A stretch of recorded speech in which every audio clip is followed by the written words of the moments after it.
ouvir a voz do Salvador.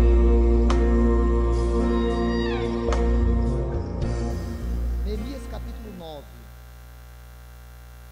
Nós temos lido, né, esse livro de Neemias na sequência. Então já passamos aí 8 capítulos. Agora estamos no capítulo 9. E tirando algumas lições para a nossa vida, especialmente lições de reconstrução, de aspectos do nosso ser, coisas da nossa casa, coisas da nossa vida religiosa e coisas da nossa vida cidadã, onde a gente tem pensado basicamente em cima desses 4 aspectos. Quando eu olho para a minha vida pessoal e chego à conclusão, rapaz, eu tenho que refazer algumas coisas minhas. Quando eu chegar à conclusão de que está muita coisa errada lá fora, está muito problema na minha casa, está muito problema na minha igreja, está muito problema na minha cidade, pode ter certeza que está na hora da gente começar a mudar alguma coisa, porque o problema está na gente. Toda mudança começa com a gente. Toda mudança começa na gente. E aí é importante a gente pensar, eu quero recomeçar algumas coisas, eu quero reconstruir algumas coisas, e o que eu preciso fazer? Era isso que estava acontecendo nesse momento na história do povo de Israel. No dia 24 deste mês, se ajuntaram os filhos de Israel com jejum e pano de saco, e traziam terra sobre si. Os da linhagem de Israel se apartaram de todos os estranhos, puseram-se em pé e fizeram confissão dos seus pecados e das iniquidades dos seus pais. Levantando-se no seu lugar, leram no livro da lei do Senhor seu Deus uma 4ª parte do dia. Em outra 4ª parte dele fizeram confissão e adoraram o Senhor seu Deus. Jesua, Bani, Cadmiel, Sebanias, Buni, Serebias, Bani, Kenani, se puseram em pé no estrado dos levitas e clamavam em alta voz ao Senhor seu Deus. Os levitas Jesua, Cadmiel, Bani, Asabinéias, Serebias, Odias, Sebanias e Petaías disseram: levantai-vos, bendizei ao Senhor vosso Deus de eternidade em eternidade. Então se disse: bendito seja o nome da tua glória, que ultrapassa todo bendizer e louvor. Vamos dizer esse bendito aqui juntos, vamos lá? Bendito seja o nome da tua glória, que ultrapassa todo bendizer e louvor. Só tu és Senhor. Tu fizeste o céu dos céus e todo o seu exército, a terra e tudo que nela há, os mares e tudo quanto há neles, e tu os preservas a todos com vida, e o exército dos céus te adora. Tu és o Senhor, Deus que elegeste Abraão e tiraste de Ur dos caldeus e lhe puseste por nome Abraão. E agora ele vai citar um trecho grande aqui, falando da história, aquilo que Deus fez na história de Israel, e vai lembrando, por exemplo, no versículo 17: recusaram-se a ouvir e não se lembraram das tuas maravilhas que lhe fizeste. Endureceram a sua cerviz e na sua rebelião levantaram um chefe com o propósito de voltarem para a sua servidão no Egito. Porém tu, ó Deus perdoador, clemente e misericordioso, tardio em irar-te e grande em bondade, tu não os desamparastes, e ainda mesmo quando fizeram para si um bezerro de fundição e disseram: este é teu Deus que te tirou do Egito, e cometeram grandes blasfêmias, todavia tu, pela multidão das tuas misericórdias, não os deixaste no deserto. A coluna de nuvem nunca se apartou deles de dia para os guiar pelo caminho, nem a coluna de fogo de noite para lhes alumiar o caminho por onde haviam de ir. E aí ele continua de novo falando uma série de coisas que Deus fez na vida da história do povo de Israel, daquilo que houve de punição na vida deles, do perdão que houve na vida deles.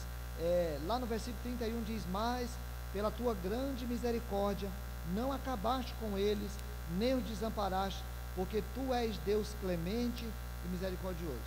E aí a partir de 32 ele vai terminar o texto dizendo: agora pois, ó Deus nosso, ó Deus grande, poderoso e temível, que guardas a aliança e a misericórdia, não menosprezes toda a aflição que nos sobreveio a nós, aos nossos reis, aos nossos príncipes, aos nossos sacerdotes, aos nossos profetas, aos nossos pais e a todo o teu povo, desde os dias do rei da Assíria até o dia de hoje, porque tu és justo em tudo quanto tem vindo sobre nós, pois tu fielmente procedeste e nós perversamente. Os nossos reis, os nossos príncipes, os nossos sacerdotes e os nossos pais não guardaram a tua lei, nem deram ouvidos aos teus mandamentos e aos teus testemunhos que testificaste contra eles. Pois eles, no seu reino, na muita abundância de bens que lhe deste, na terra espaçosa e fértil que puseste diante deles, não te serviram, nem se converteram de suas más obras. Eis que hoje somos servos, e até na terra que deste a nossos pais para comerem o seu fruto e o seu bem, eis que somos servos nela. Seus abundantes produtos são para os reis que puseste sobre nós por causa dos nossos pecados. E segundo a sua vontade, dominam sobre o nosso corpo e sobre o nosso gado. Estamos em grande angústia. Por causa de tudo isso, estabelecemos aliança fiel e escrevemos. E selaram-na os nossos príncipes, os nossos levitas e os nossos sacerdotes. Vamos ler o 38 junto? Por causa de tudo isso, estabelecemos aliança fiel e o escrevemos. E selaram-na os nossos príncipes, os nossos levitas e os nossos sacerdotes. Amém. Olha, a gente sabe um pouquinho dessa história. Todos nós sabemos na prática da vida essa história. E todas as vezes que eu vou contar uma história assim, sempre me lembro daquele momento triste do filho pródigo, quando ele um dia resolve conversar com o pai e dizer assim: pai, quer saber do negócio? Eu não quero ficar aqui mais não. Está ruim. Está ruim. Alguma coisa na casa não deve estar muito legal, aqui está meio pesado, quem sabe lá fora vai ser muito legal, eu quero parte da minha herança e vou embora. E assim, o pai não ficou insistindo para ele ficar, quer ir? Vai, de vez em quando Deus faz isso com a gente. Está querendo ir? Está achando que lá fora está melhor? Está achando que viver distante de mim é melhor? Vai. Mas cedo ou mais tarde vai querer voltar mesmo. E ele deixou. E o filho foi e se arrebentou. E aí depois quis voltar. A gente sabe o que é isso, né? Todos nós conhecemos. Alguns ficaram mais anos, alguns meses, alguns dias, algumas semanas. Resolveram ir, se afastar. E lá fora a gente sabe como é que é. Lá fora que eu falo não é fora do templo, é fora da comunhão com o Pai. Não é fora do templo. O templo não significa muita coisa. Também me lembro do dia fatídico. Sempre conto isso aqui porque eu resolvi ir também. E falei, vou embora. E estava aí já com os meus 10 anos, 11 anos talvez, né? Maduro. A gente sempre pensa que está maduro o suficiente para tomar decisões. A gente é bom, nós sempre achamos que estamos maduros o suficiente para caminhar sozinho. E falei, vou embora. E fui catar a roupa. E a minha mãe bateu na porta e falou assim, eu disse, bom, agora ela está vindo para me chamar para eu não ir não. E ela bateu na porta e disse assim, ó, tem uma roupa lá no varal, não esquece não de pegar aquela. Assim, Deus tem essa forma de fazer às vezes, ó, não esquece não. Tem alguma coisa lá fora para você ir. Então eu sei bem o que é essa história. O povo de Israel também sabia, o povo de Israel, Deus foi lá, formou o povo através de Abraão. A Bíblia vai contar tudo o que Deus fez em várias vezes, como eles não tinham acesso ao Velho Testamento constantemente, então era comum que essa história fosse repetida várias vezes. E eles foram vivendo e tentando viver longe de Deus, e foram vivendo uma vida relaxada, e Deus foi abençoando, eles foram tirados do Egito, Deus abençoou, e o povo continuou pecando, e nem aí para Deus, e aí Deus estabeleceu numa terra, e abençoou muito, e eles ficaram muito felizes, mas nem aí para Deus. E Deus mandava os profetas, e os profetas falavam com eles, e eles também não estavam nem aí para Deus, até que chegou o momento que Deus disse, agora não dá mais. Eu preciso cuidar do meu povo. Eu preciso tratar do meu povo. E às vezes, tratar do filho é uma coisa que dá trabalho. Porque filho não gosta de tratamento. Filho gosta de sorvete, bolo, festa, passeio. Tratar dá trabalho. Agora nós tivemos a oportunidade na viagem, lá estávamos no hotel num dia de manhã, e aí tinha um rapaz adulto sentado, e a mãe, vó, sei lá o que, catando piolho nele. Lembra daquela prática de catar piolho assim? Tem hora que Deus precisa catar piolho, meu irmão. E a gente tem dificuldade de ser tratado, de Deus pegar a gente e ministrar. Lembra quando podia bater? Agora diz que não pode mais, né? Quando podia bater, e a filha fazia alguma coisa lá no supermercado, aquela criança que chora no supermercado e diz assim: eu quero. E a mãe fala: não, não pode, mas eu quero. E a gente chega para ela assim e fala assim: filha, quando chegar lá em casa nós vamos conversar sobre isso. E a criança fica pensando assim, angustiada. E a gente também, né? E aí chega lá e fala assim: filha, senta aqui, olha. E aí é duro. E a gente tem que tratar com o filho. Deus resolveu um momento e disse assim: eu vou ter que tratar com o meu povo. Meu povo não entendeu. Meu povo não entendeu que só existe um Deus. E aí Deus fez com que houvesse o exílio sobre a vida deles. No reino do norte, no século 8 a.C., no reino do sul, no século 6 a.C., esse grupo foi levado para outros povos, foi submetido ao serviço a outros povos, e assim eles ficaram mais de uma geração lá, e agora eles estão recomeçando, agora eles estão refazendo.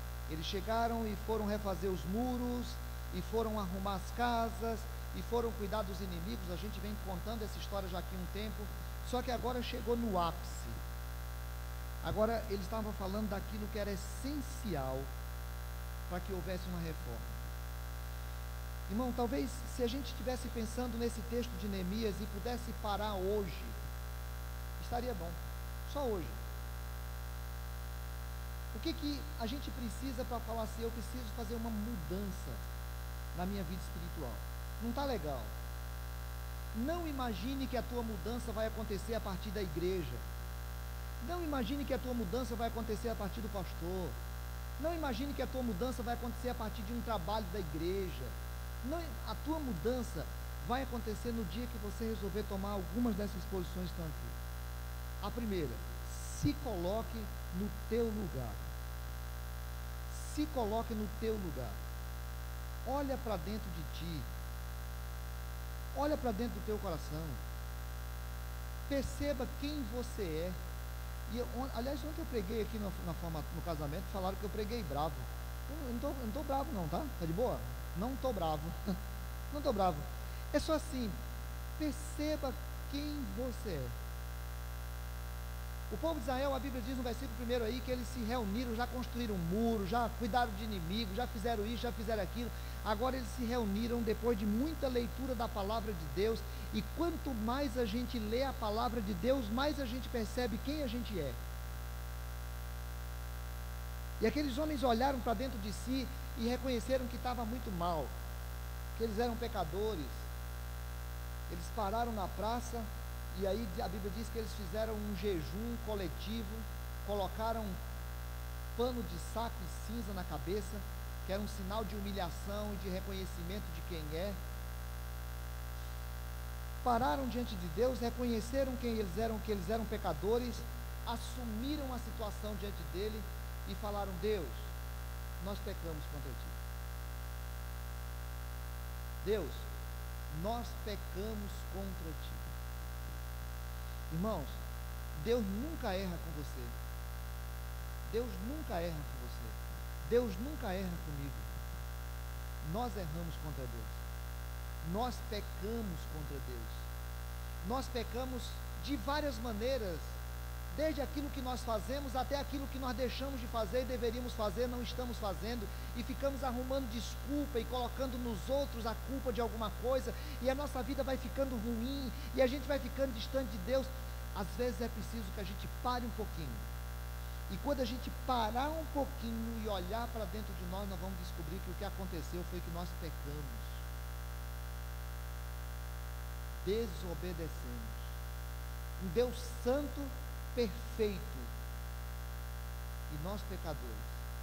O texto diz que eles pararam diante de Deus, fizeram o jejum e concluíram que tinham pecado contra o Senhor e tiveram que parar diante dele com muito temor para poder, o versículo 3 diz, fazer confissão e adorar a Deus. É parar diante de Deus e dizer assim: Senhor, é verdade, eu sou pecador. Eu gosto muito da história do pastor que botou um caixão de defunto aqui na frente e pediu para cada pessoa que estivesse aí no culto, passasse por aqui e olhasse a cara do morto dentro do caixão. E aí, lá dentro ele colocou um espelho, e cada um que chegava e olhava lá dentro, se via. Olha, você nunca ache que está em condição de chegar diante de Deus de forma diferente de um pecador. Eu nunca vou estar aqui nesse lugar porque me foi dado a autoridade de estar aqui nesse lugar porque eu não sou pecador. Não, todos nós somos pecadores. Todos nós estamos numa condição diante de Deus de parar e falar: Senhor, tem misericórdia de mim. Então a primeira coisa que a gente pode fazer para uma reforma da nossa vida é reconhecer quem nós somos e estarmos no nosso lugar. A segunda coisa é reconhecer quem Deus é. Se coloque no seu lugar e coloque Deus no lugar dele.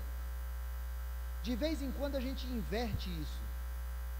De vez em quando a gente tenta colocar Deus no nosso lugar como se ele estivesse errando. Parece que Deus não está sendo muito justo.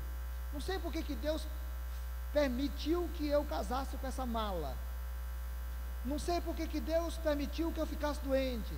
Não sei por que Deus permitiu que meu carro estragasse.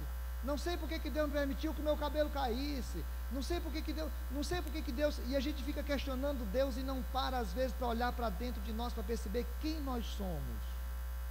Somos pecadores. Quem Deus é? A Bíblia diz que eles pararam, confessaram pecados e adoraram a Deus. E aí ele começa a narrar na história: Senhor, foi o Senhor quem chamou Abraão, foi o Senhor quem chamou Jacó, Isaac, Jacó. Foi o Senhor quem levou o povo para o Egito. Foi o Senhor quem guardou o povo do Egito. Foi o Senhor quem tirou o povo do Egito. Foi o Senhor quem manteve o povo no deserto durante tanto tempo. E o povo várias vezes esqueceu-se do Senhor. Meu querido, alguém já disse que Deus não precisa de advogado. Então eu não vou aqui advogar em nome de Deus. Deus precisa de testemunhas, de pessoas que olhem para dentro do seu coração e parem para pensar: rapaz, o que Deus já fez na minha vida? Você consegue parar para pensar hoje? O que Deus já fez na tua vida? Você consegue olhar para o passado e perceber as tantas coisas que Deus já fez na tua vida? Você consegue parar como Neemias fez aqui, olhando toda a história, foi percebendo e diz assim: rapaz, e o Senhor, teve aquela vez que o Senhor fez assim no deserto, e o povo desobedeceu, e ainda assim o Senhor perdoou, o Senhor deu nova oportunidade, o povo foi de novo, depois teve aquela outra vez que o Senhor fez assim, e aí ele fica narrando para a gente. Lembra na tua vida? Aquela vez que Deus te abençoou e você estava distante, vivendo uma vida ruim, e Deus foi lá e te tirou daquele lugar, como o salmista diz assim: me tirou de um poço de perdição, de um tremedal de lama, e me colocou os pés sobre uma rocha. Lembra aquela vez que você estava sem esperança de nada, e Deus foi lá e transformou aquela coisa impossível em algo absolutamente possível? Lembra aquela vez que aconteceu uma coisa horrível na tua vida e você achou que acabou tudo, e o tempo passou e Deus te mostrou que foi muito melhor ter acontecido aquilo? Você vai olhar para o passado, querido, e vai se lembrar muitas vezes quem Deus é na tua vida. Mas mais do que isso, no dia que você parar e olhar para a cruz de Cristo e perceber o que Jesus fez na cruz por você, aí o homem senta para poder passar e pensar: puxa vida, eu sou pecador, Deus é Deus misericordioso, Deus é Deus gracioso, Deus tem me dado a oportunidade todo dia. A Bíblia diz que hoje a misericórdia do Senhor se renovou sobre a minha vida. Hoje a misericórdia de Deus se renovou sobre a tua vida. Você está aqui porque Deus te amou eternamente. Amém? Você está aqui porque Deus te amou. Deus te ama e fica te ensinando todos os dias uma coisa nova, todos os dias uma graça nova. Então, querido, coloque Deus no lugar que é dele, no teu coração. Sabe aquela pessoa que fala assim: ah, eu estou revoltado com Deus. Deus nem dormiu essa noite, porque você está revoltado com Ele. Ah, Deus está triste porque está revoltado com Ele. Olha, não adianta, amiguinho, não adianta, amiguinha. Ó, o Senhor está sentado num alto e sublime trono, santo, perfeito, eterno. Você e eu somos nada por nós mesmos, mas somos feitos filhos nele. Então, você quer reconstruir? Quer refazer? Quer recomeçar? Está esperando o quê? Está esperando um programa especial da igreja que vai mudar a tua vida? Aqui não vai ter. Está esperando acontecer um câncer na vida da tua mãe e ela ser curada, e quando ela for curada você vai falar assim: ah, Senhor, agora eu vou? Não precisa. Está esperando ganhar na loteria? Normalmente crente não joga, né? Então também não dá para esperar. Está esperando o quê? Eu quero convidar você hoje, irmão, no nome de Jesus. Em primeiro lugar, olha para o teu coração. Seja sincero. Pare de ficar inventando desculpas ou colocando culpas em outras pessoas ou nas outras estruturas. Olha para o teu coração. Quando eu olho para o meu coração, não tem outra coisa a não ser aquele temor de chegar diante de Deus de cabecinha baixa para falar assim: ô Senhor, tem misericórdia. Eu sei quem eu sou e sei quem o Senhor é. E aí, irmão, refaça a aliança com o Senhor. Se coloca no teu lugar, entenda o lugar que Deus está e refaça a aliança com o Senhor. Neemias disse assim: os sacerdotes, aquelas pessoas que estavam ali, os levitas que estavam ali na frente, falaram assim: gente, olha, vamos reconhecer,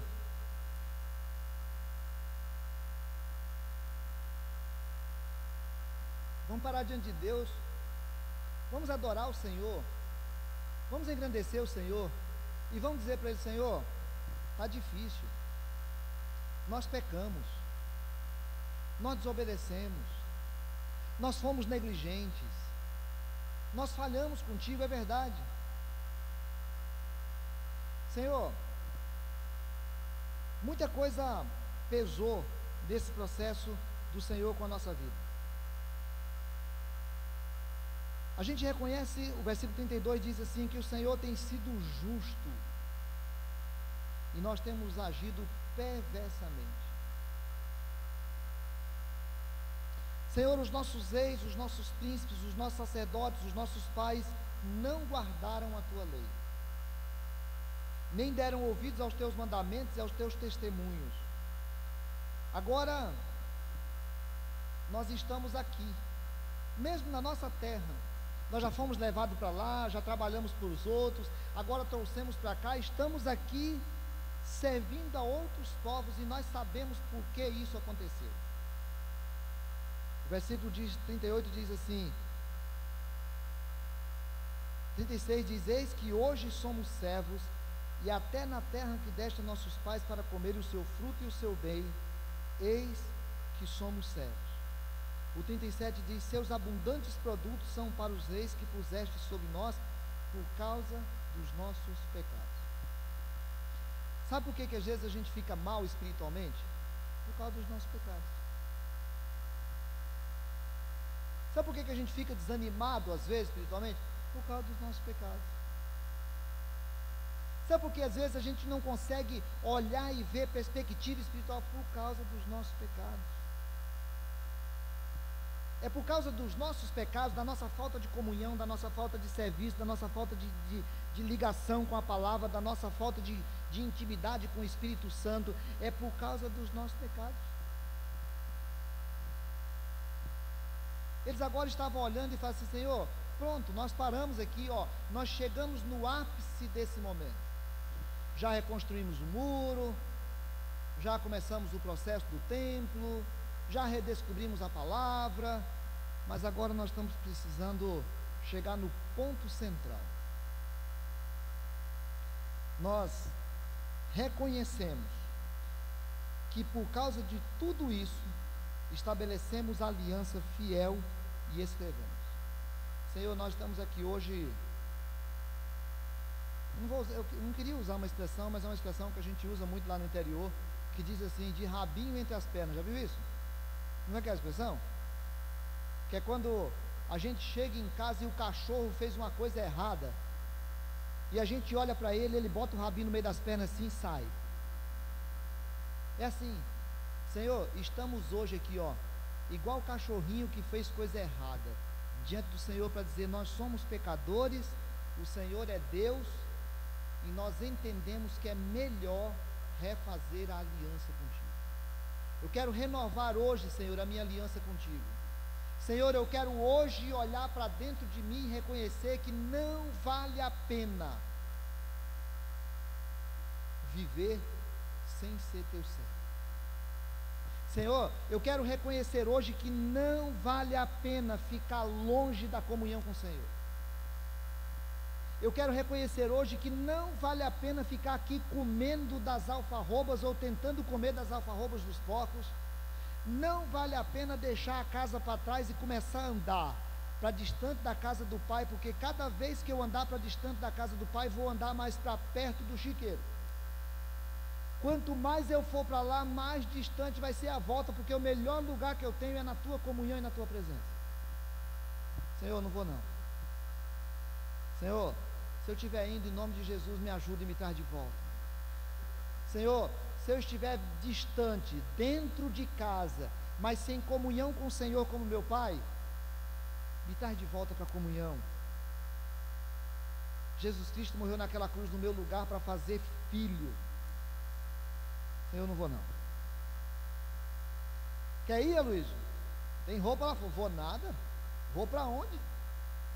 Um dia Jesus olhou para os seus discípulos e falou, vocês querem ir também? Alguém está com vontade de ir para distante? O Pedro diz assim, Senhor, para onde nós vamos? Se só tu tens as palavras de vida eterna. Meu irmão, eu estou convidando você hoje, sabe para quê? Para no íntimo do teu coração, independente de qualquer coisa, em qualquer lugar, olha para o amor do Senhor, olha para a tua vida e refaça a tua aliança com Deus, porque a melhor coisa que você pode fazer na tua vida é uma aliança com Deus, dizer assim, Senhor, eu estou aqui de cabecinha baixa, dizendo, eu quero ser teu servo, eu quero ser o teu servo, e eu quero ser o teu servo obediente.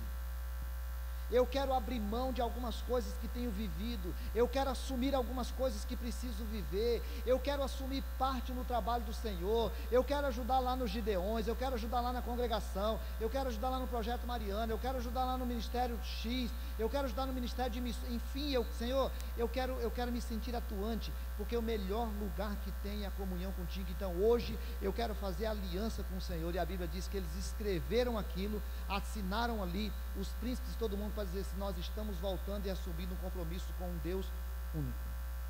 E a partir daí Israel aprendeu a ser monoteísta, porque até então eles adoravam um monte de Deus toda vez que a coisa apertava. Eu sei essa história, já passei por ela tantas vezes. O texto mesmo narrou várias vezes que Deus teve que agir de misericórdia de novo. Irmãos, Deus está chamando você. Está chamando quem? Talvez eu poderia fazer um apelo hoje, né? Talvez hoje eu poderia dizer assim, irmão, alguém de vocês gostaria hoje de renovar a sua aliança com Deus? Talvez eu poderia dizer para você, se alguém aqui gostaria de renovar a sua aliança com Deus, vem aqui que nós vamos orar com você, mas eu não vou fazer isso não, porque eu quero que você fale com Deus, com o teu coração. Eu quero convidar você para se render aos pés de Jesus, lá ó, humildezinho. Senhor, às vezes eu fico achando que o problema está fora de mim, mas eu reconheço que estando no meu lugar, sou eu o pecador, que o Senhor é Deus Santo, e eu quero refazer minha aliança contigo hoje. Você quer fazer a tua aliança com Deus hoje? Ou não está precisando? Se você não está precisando, ore por nós, os outros. Peça a Deus assim: Senhor, ajuda esses miseráveis aí. Ajuda eles. Recebe de volta, você já recebeu tantas vezes. Recebe eles. Se não, a gente vai cantar a música de novo. Que eu quero me render na presença do Senhor. Enquanto a gente estiver cantando, baixa a tua cabeça, fecha os teus olhos e olha para ti. Olha para dentro do teu coração. E eu tenho certeza que se você olhar para dentro do teu coração, vai perceber o quanto precisa de Deus, da sua graça, da sua misericórdia, de Jesus. O Jesus que nos chama sempre para a comunhão. O Jesus que nos chama sempre para o perdão. O Jesus que nos chama sempre para o recomeço. Aquele dia que a gente olha e fala assim: ó Deus dos recomeços e das novas oportunidades, eis-me aqui mais uma vez, rendido aos teus pés, te pedindo em nome de Jesus, me recebe. Se você quiser, faça a oração e fale com o Senhor enquanto a gente